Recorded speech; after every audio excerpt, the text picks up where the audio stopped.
De l'école Paul Bert, il ne reste plus aujourd'hui que des gravats. Martine vit dans le quartier des Champs-Plaisants depuis plus de 40 ans. Pour elle, c'est une page d'histoire qui se tourne. C'est vraiment très triste, quoi. C'est tout ce que je peux dire, c'est triste. C'est bizarre qu'il n'y ait plus d'école là quand même.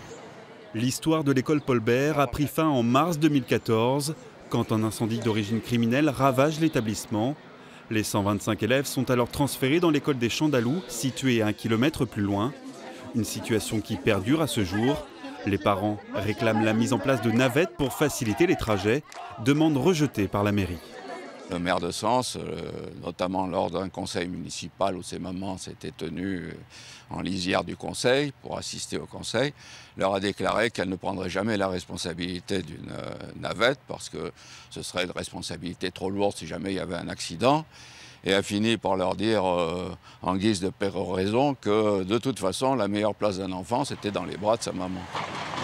Suite à l'incendie, la municipalité a été indemnisée à hauteur de 450 000 €.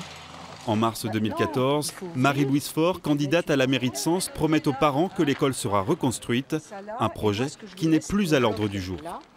On a ressorti une étude diligentée par l'ancienne municipalité qui faisait état d'une baisse de la population scolaire dans ce quartier.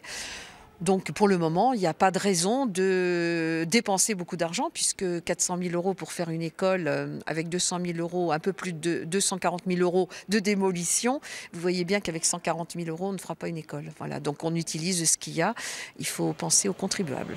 Une reconstruction rendue d'autant plus difficile que ces 3 dernières années, la ville de Sens s'est lancée dans un programme de rénovation de l'école des Champs-d'Alou. Pour le maire, une nouvelle école demanderait un trop gros effort financier à la ville.